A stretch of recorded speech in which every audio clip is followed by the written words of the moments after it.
மொத்தமாகவே காரைக்குடியிலிருந்து எத்தனை நேர்மையான வேட்பாளர்கள் மக்களுக்காக தேர்ந்தெடுக்கப்பட்டிருக்கிறார்கள் என்று நீங்கள் சிந்தித்து பார்த்தால் ஒருவர் பெயர் கூட அதை இடம்பெறவில்லை. காரைக்குடியிலே வாக்காளருக்கு 1000 காங்கிரஸ் கட்சி திட்டமிட்டிருப்பதாக செய்தி வந்தது. ஆனால் அண்ணன் சீமானுக்கு களம் சாதகமாக இருப்பதால், அண்ணன் சீமானுடைய வெற்றி உறுதி செய்யப்பட்டிருப்பதால் இப்பொழுது நேற்று இரவு மரியாதைக்குரிய ஐயா மாங்குடி 3000 ரூபாய் கொடுத்திருக்கிறார். நான் கேட்கிறேன், நேர்மையான வேட்பாளர், எளிய மனிதர், நேர்மையான சட்டமன்ற உறுப்பினர் எதற்காக வாக்கிற்கு 3000 ரூபாய் கொடுக்கணும்? ஏன் சீமானை பார்த்து பயம்? பயம் அது ஒருத்தர் என்பதற்கு பயப்பட ஒட்டுமொத்த காங்கிரஸே பயம். ஐயா ப. சிதம்பரம் 3 முறை நிதி அமைச்சர், அண்ணன் கார்த்தி சிதம்பரம் 2 முறை பாராளுமன்ற உறுப்பினர்.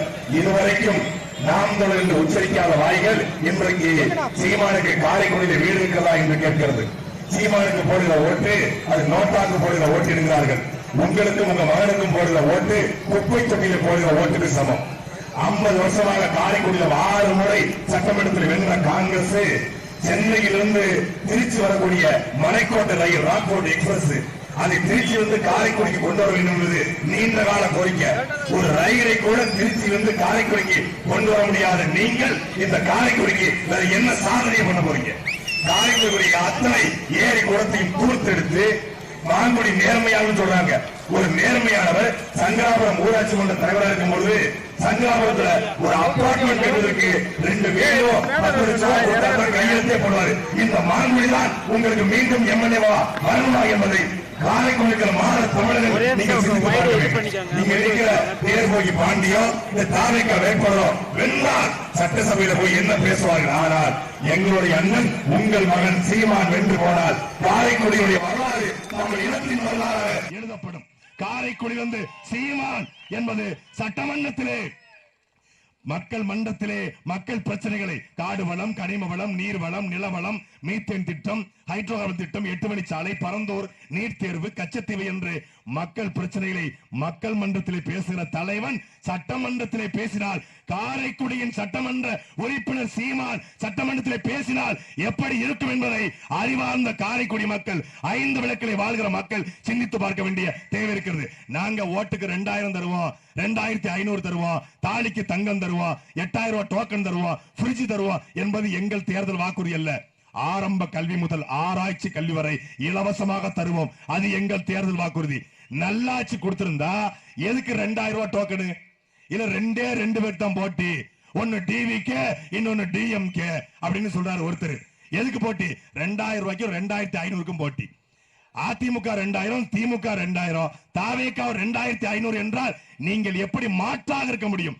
இலவசத்தை கொடுத்து, தாலிக்கு தங்கத்தை கொடுத்து, காஞ்சி பட்டு புடவை கொடுத்து ஓட்டை பறிக்க வருகிறார் விஜய். அவர் சொல்றாரு, நான் தன்னந்தனி ஆளு, என்ன இது ஏழனம்மா பாரு, கொஞ்சம் நவுந்தேன்னா 8 கோடி பேர். அப்படிலாம் கிடையாது. நான் தன்னந்தனி ஆளு, எனக்கு தக்கூரின்னு பேரு,